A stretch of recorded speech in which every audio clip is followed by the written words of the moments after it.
All right. So thanks for having me. Just to go back to IWTO, I wasn't actually going to say anything about it, but I did speak at IWTO. When was that? 2016. And I have to say, at least from my personal experience, it is definitely an event not to be missed. I'm not like really trying to tell you, but like it's consistently the one women's event that I go to where I tear up. It gets to me emotionally. It's something I care about. So yeah, just a little mini plug for that. And also specifically to the men in the room, I still find that I go to a lot of women events where it is still only 98% women in attendance. And I really don't feel like we're actually passing that barrier of having proper discussions because there aren't men to actually talk to. So as much as you feel like it seems weird to be going to a women's event, please don't like show up. We're normal. I swear. Even if you are crying. So onto another topic that's really close to my heart, which is actually growing and developing product teams. So if you look at my background, it's been in tech. I've worked at some larger tech companies like eBay and Google and now Shopify, but also some smaller startups like ScribbleLive, PX, and OANDA. And mostly throughout my career, I've been doing talks on either analytics or growth or product. And this is actually the first time that I've talked about or am talking about the people side of things, which I feel like it's clearly a big part of how you can grow a product, but we don't necessarily talk about it very much. It's a little bit touchy-feely. It's actually hard to concretely put a framework around it. So what I'm about to share is kind of how I have been thinking about growing teams. It's not a Shopify-specific thing or actually any one specific thing. It's just an accumulation of my thoughts over the years from these various companies and how you might want to look at approaching how you want to grow and develop teams. So to start, how I feel like most people just naturally think about growing teams is kind of straightforward, right? You come up essentially with an idea of the product that you want to be building, or with your existing product, an idea of how you want to be expanding it, whether it's into new markets or into a new area, or actually just maybe addressing a few bugs. From there, you kind of take a look around at your team, right? You say, given that I want to do this thing, do I have enough resources? Do I have the right talent to be actually developing this? Do I have the knowledge and expertise inside my team? And if you don't, the natural thing is to find it, right? You either hire, raise money in order to be able to hire, or pull from another team within the company, make a business case. And then from there, I think once you have the team together, the natural thing is you do a kickoff of sorts. Right? You try to align everybody against this goal that you've decided to go for.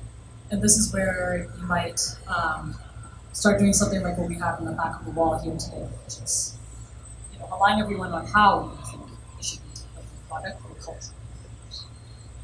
And then from there, jump straight into execution. You have the team, you have kind of the goals and boundaries in place.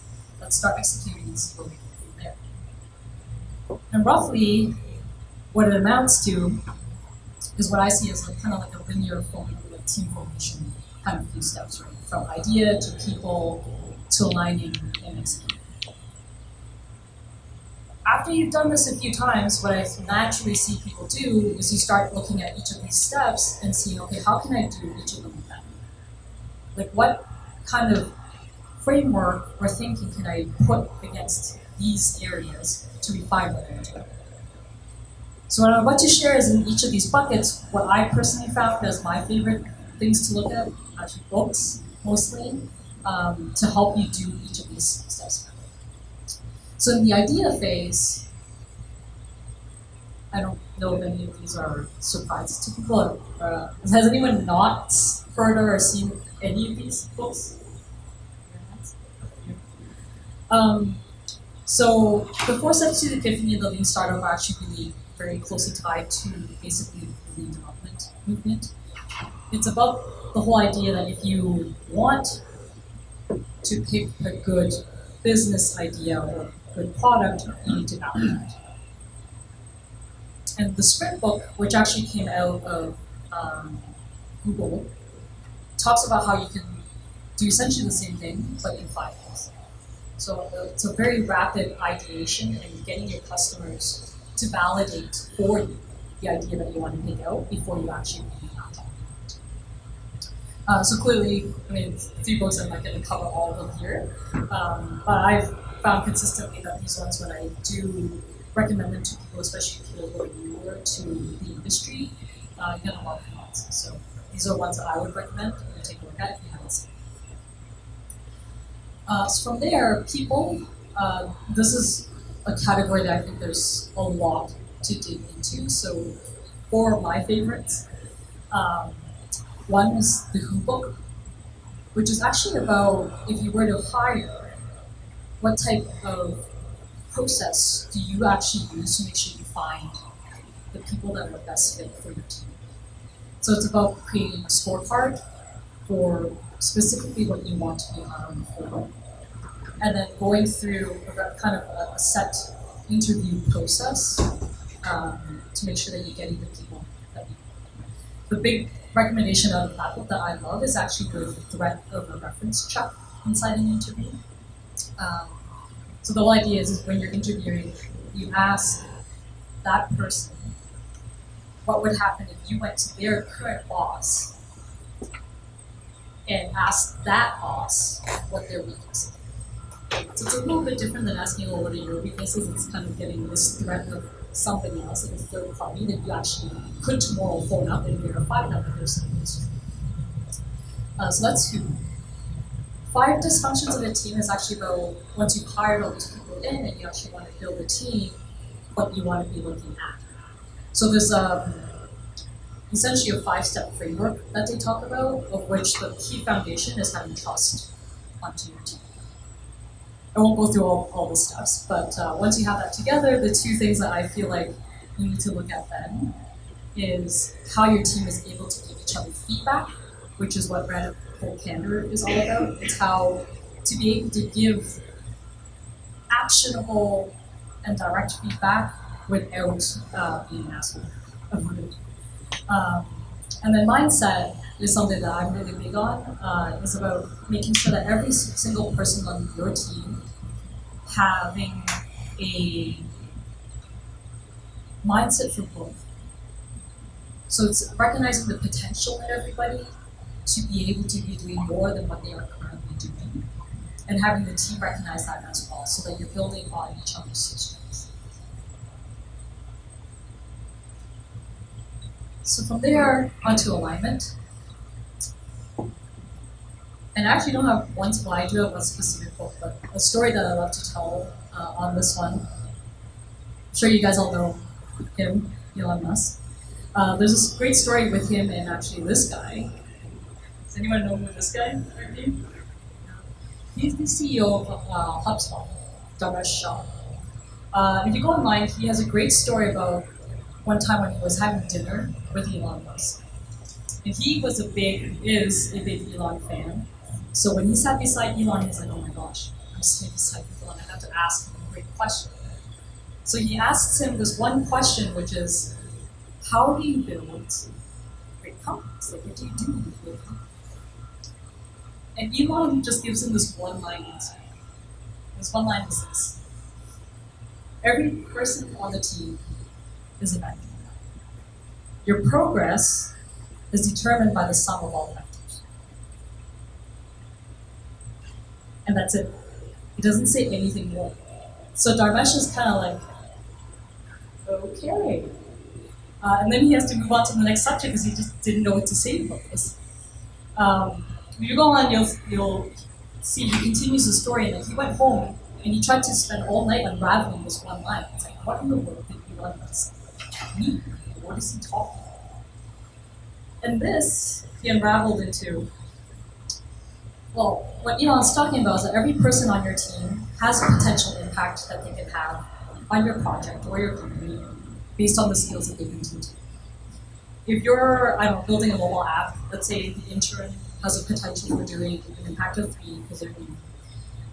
Someone who's really experienced in mobile development can have a 7. And then somebody who's kind of like doing web dev but starting to dabble into mobile, maybe give you 5. The problem is that they're all rolling in different directions. If you think of vector math, it's not just the scalar, there's the direction which it's going. You can add up all of the impact and end up basically going nowhere.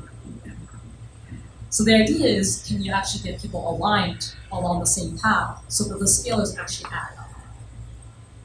So Damesh figured this out, went back to HubSpot, and it became the single most important analogy or kind of saying that made HubSpot into the company that it is today. So I just love the story because I also find we don't talk about alignment necessarily enough. This is just such a simple way of looking at it.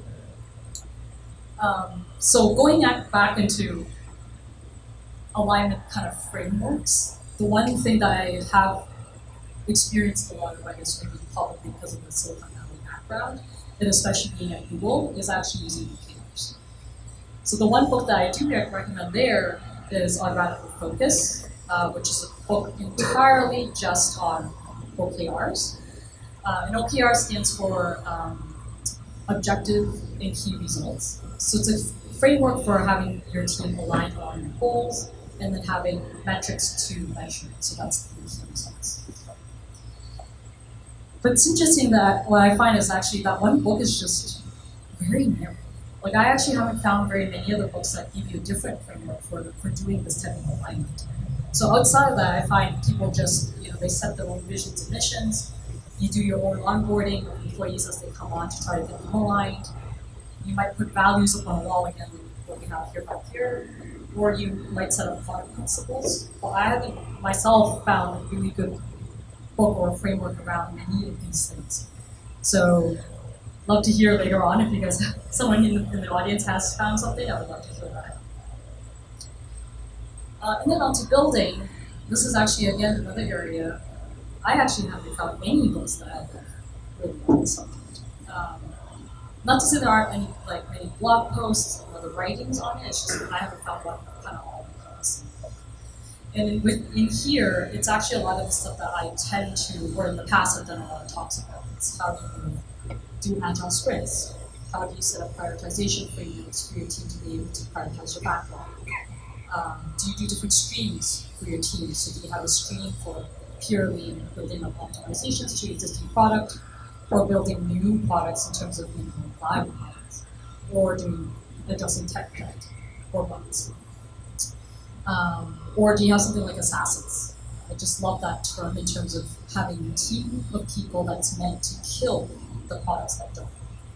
So a lot of times, you add to products, you hardly ever kill. And then another thing that I often find is overlooked, it's tying goals to your performance. So when you do have a lot of these goals set, is that actually related to, from an HR perspective, to how you manage performance inside? So with all of those things said, here's some points that I have under each of these 4 components. The question then becomes, is this enough? I mean, on its own, it's a lot already. But what I find is that typically this actually never is enough. Again, there are 2 other books that actually talk about this entire process and what's wrong with it that I really like, and that's Creativity Inc. and Inspire. So Creativity Inc.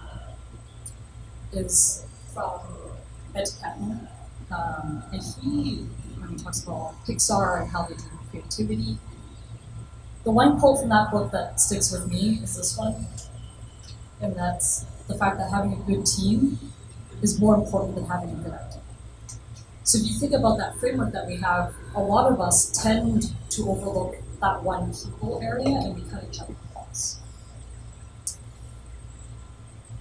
What it means is that we end up focusing way too much on what that one business idea is in terms of trying to find product market fit, trying to find ideas on what to build, and not enough on the actual people that are building. So that whole book goes into if you have the right team, then the ideas will actually come, and how you can build a culture. The second thing, which is actually from the book Inspired,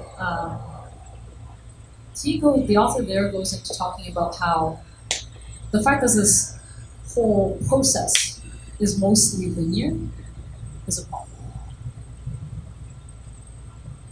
What I tend to see most inside industry is that when we want to optimize this whole thing, you tend to look at the last two pieces and you iterate from them. Right? You've executed something, maybe the team isn't aligned, you go back to aligning them onto a new thing, onto something they can pivot to, and then you go and execute.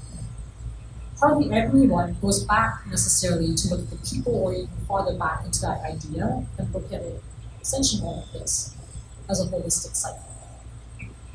So Inspired talks about that, which I really like. But my personal spin on all of this, the question is, what exactly are you building when you have a cycle like this? What do you term it? I don't know if it's a cop-out because I think we all know how important this is, but really what I think it is culture. So the question that I would have for all of you as you are looking to build up your teams is how often do you see culture as something that you develop over time? The question is, turn back and look at a wall like that on behavioral cultures that Quick has. Once you've painted it on the wall, how often do you repaint this? So something that my team at Shopify really holds on to that I'm really, really proud of is this. Is the fact that we believe that every single person on the team influences culture and our everyday actions and interactions make up our culture. And that the walls do need to be repainted actually very often.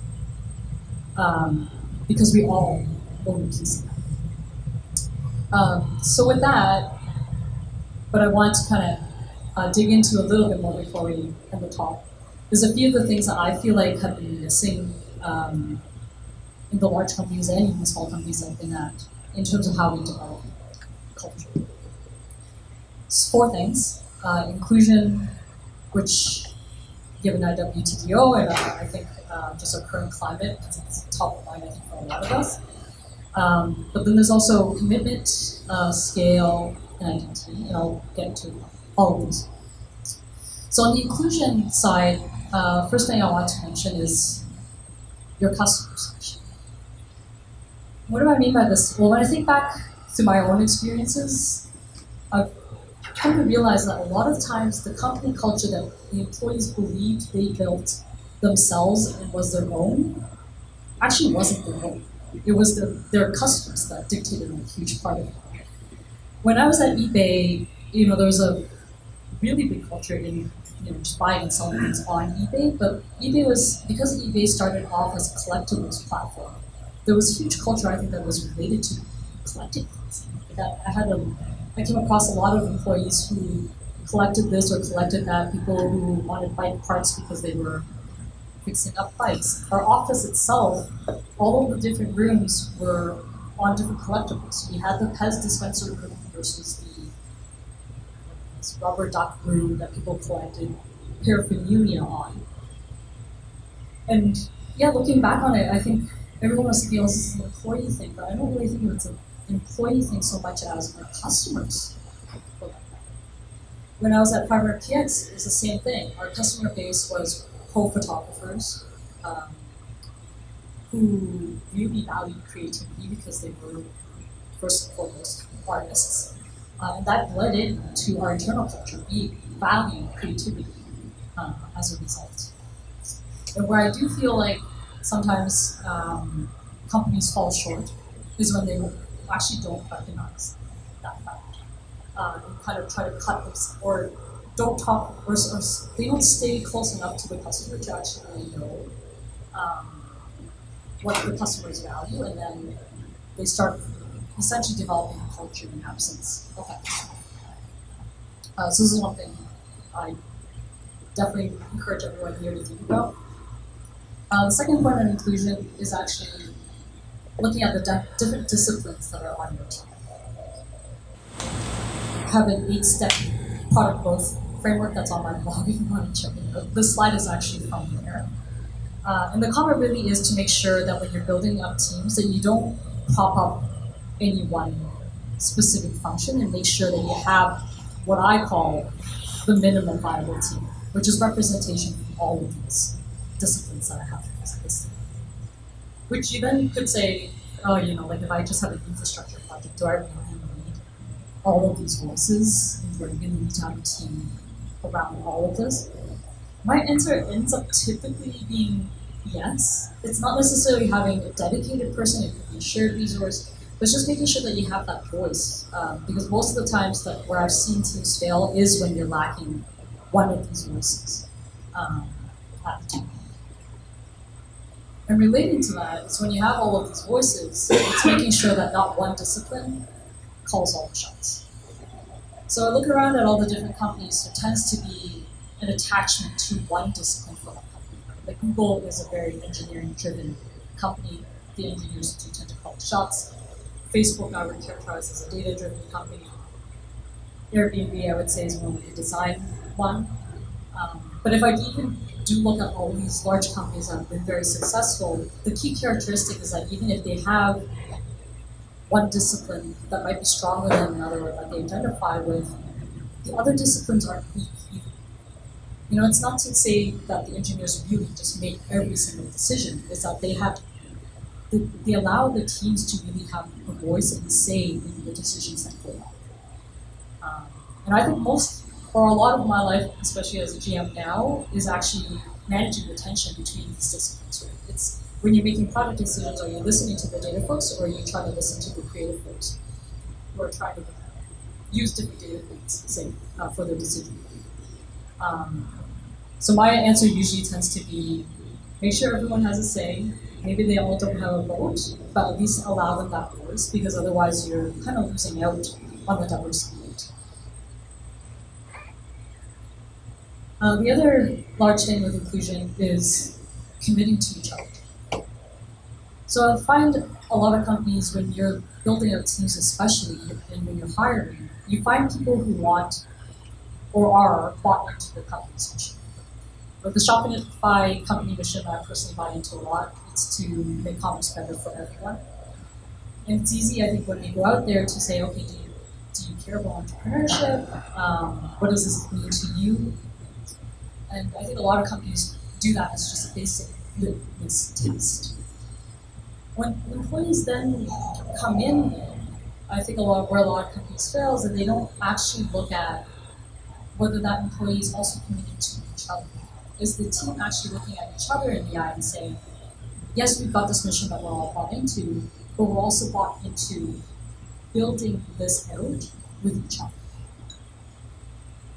My husband has another startup in Toronto. It's called Multi. I don't know if you guys have heard of it. But he built it from scratch up to, I think they're almost at 200 people now. And if I look at their success, it's purely almost the fact that the co-founders were committed to doing this together for an extended period of time. It's actually less about their individual commitment to the actual mission. Not to say that they're not committed, but when times are rough, I think it's really the team pulling together. It's just something that I would say is a little often overlooked. So the other thing that I find with cultures, a lot of teams don't design it, companies don't design it to scale. So it's like once you set a specific culture and have the disciplines set up, what happens when you kind of double the number of people that you have in your teams, or then double again, triple again? And I've been thinking about this a lot because clearly Shopify has been growing like crazy. And how do you, when you're adding all these people, make sure that the culture can include all the people that are coming in? So one thing that I found that's really important is actually calling out that as you grow on the teams, each person that you add, by definition, means that the remaining team needs to get a little bit more, but the individuals on the remaining team need to get a little bit more focused in their own roles. So the example that I have here, if you're starting a startup and you have one designer, that designer has to do everything. They have to do the UX research, they have to do the UI, they have to do the UX, they have to be the person for design. They maybe have to do with brand as well as the product. When you add in another person, you start defining the roles a little differently. Maybe you hire the person specifically for the UI, and then there's a split between UI and UX. As this kind of keeps on growing, the common mistake that I find is that a lot of companies actually don't end up with a split. They just add more designers, more designers, more designers. And one day you start realizing that without the specialty, you're actually not growing the entire craft within the company. So at some point, maybe you will get to the size that Shopify's at. And within Shopify, the design teams, we actually have a split between design, research, and then front-end development, as well as, I think we're getting there, design ops. So it's just essentially planning out your different roles to make sure that what you have can scale. Then the last piece I want to touch on is team name and identity. When I was at Google, one of the things that stuck out with me is how, when you're in a company of like 20,000 plus people, how much it matters to have an identity within your immediate team. And I mean, like, by immediate team, that's maybe 10 to 20 people. Because when you have 20,000 plus coworkers, it's really easy to get lost. And it's hard to then identify with just the one overall company brand, whether that is just eBay or just eBay. So I had a team there where we essentially created our own logo, our internal logo for the team, and a mascot. We called ourselves the Meerkats, and we had meerkat memes almost in every other meeting. And the way the meerkats, I don't know if anyone knows, actually, I don't come across many people who know about meerkats and how they act in the wild. But they have interesting group dynamics that we as a team kind of took on in ascribing to them, how they basically look out for each other. When there's danger, then one meerkat makes a call and everyone kind of comes to the rescue. And looking back at having, it sounds silly because meerkats is very silly, but looking back, it's probably one of the largest learnings I had coming out of Google was the importance of having that kind of smaller standard of team culture set. The other thing I want to make a comment on is essentially team name. So a while back, in my own experience, all while building product, there was a team that was given a specific name when I was at 500PX to work on a very kind of narrow part of the product. So we called it kind of the critiques team. It was to build out this critiquing functionality for photographers. And rolling forward, what I realized that it's because we called that team with one feature that they were building on, it boxed them in to that one feature. So as time moved on, even when we're thinking about other features that we could add that this team could handle, they decided not to take it on because their name wasn't all encompassing of that thing. So the lesson that I learned from that one is, a lot of us, I think, tend to think, oh, what's in the name? We'll just name this team something based on what they're working on now. But my urge to you would be to think more broadly in terms of what this team could be doing in the future and making sure that it doesn't actually box them into any one thing. So you want to be, ideally, you want them to be able to go beyond what they're at. That's essentially my list of things that I've come across. I'll leave you with this diagram of how I've seen or how I see culture being developed. Thank you. Questions now?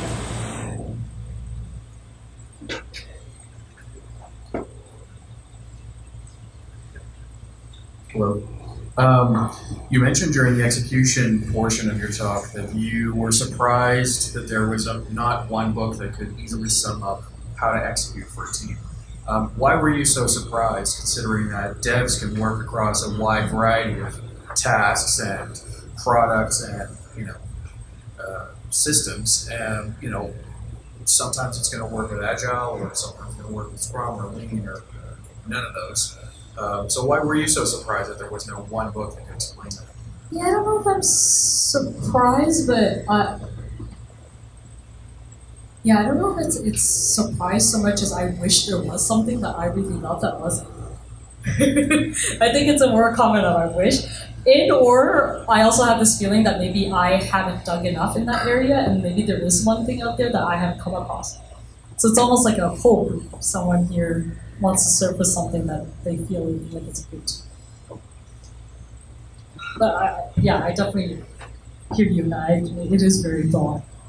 So I find it hard to imagine what a book would be too. Hi, how are you? Hi. That was a great talk, thank you. Oh, thanks. So one thing that really struck me, I've worked at several tech startups and they've done the culture thing on the wall, and no one's ever changed it. Just stays there till the end of time. It's up there. It's like this is the mantra you live and breathe. No one even thinks to change what's on the precious wall. I love your thing about it being ever changing and it's fluid. So the companies you've been at, have they actually changed the wall? And what sort of conversations had to take place for people to have the foresight to change the wall? Yeah, I think it's actually, first and foremost, just the recognition of the fact that you believe the people inside your building can influence what is on that wall, versus you hire for people who nod at your wall and will stay nodding forever. And I could tell you this, like in the startups that I've been, I've debated this with executives, with CEOs who don't actually ascribe to that. And it was really tough because I definitely think of it as a more dynamic thing. So I've butt heads with people on this for sure, and kind of come away actually not winning some of these battles. Because there is definitely a school of thought that it is or should be fixed. You just hire people you assimilate, right? It's a very Borg-like thing. Assimilate the people to this culture. And I think you can approach it that way. But it's definitely not something I ascribe to, and it's not something I would fit in personally.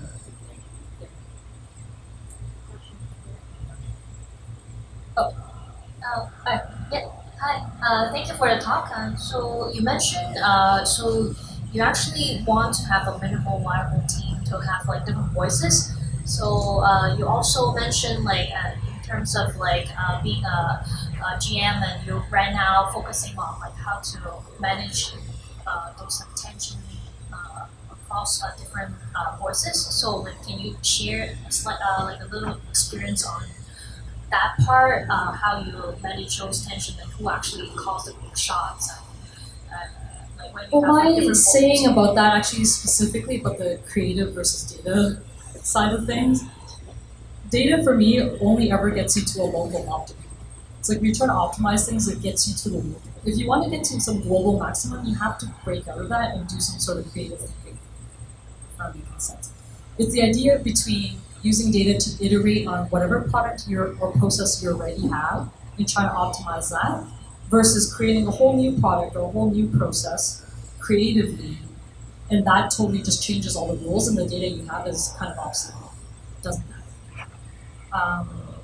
So when I was ran a lot of experiments, I was working with their marketing team, and there were a lot of variants of a lot of things. Our emails have many, many variants, millions, in fact.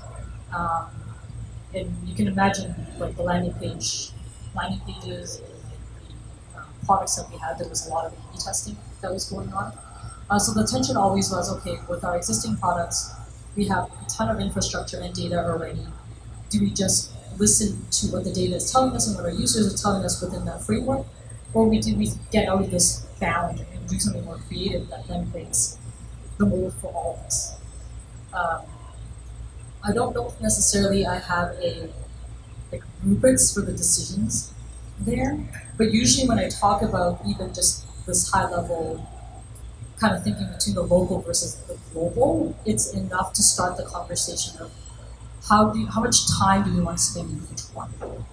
Typically, as a product manager, you end up dividing your time so that there is a portion of the entire team's development time that is set for something that is more just on that local optimization, and then the other one is more higher risk taking, more creative, but it's up to your product manager or your team really to divvy up the amount of time. It's really just your risk tolerance. The team that I was on at Google at that point, we designated 25% of our resourcing budget and time to peer experiments that were meant to kind of help us break out of the existing.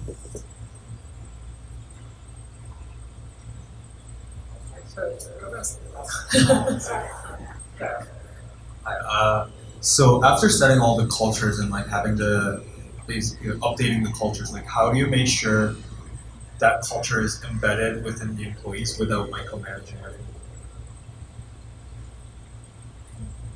What do you mean by the micromanaging? Like basically saying like, oh, like this is our culture, like make sure you have this in your mind without going to everyone and saying that. Like how can we make sure that everyone's on the same page with the cultures? I don't think you ever get to 100% about that, and I do feel like there's no shortcuts with that either. I do feel like when you have a set culture or a set of values, you do have to over-communicate on it. It's that saying where it's like, if you don't say it 7 times, then I'm really hurt you. I find this is one of those things where you need it more than 7 times for somebody to actually hurt you. I've tried this many times where I say to the team, I ask them the next week, it's like, what did I say? And it's not like they weren't listening, it's just take any one thing that you say to a bunch of people and expect them to remember it within a week. It's not easy. So my recommendation would actually be to try to over-communicate on that end.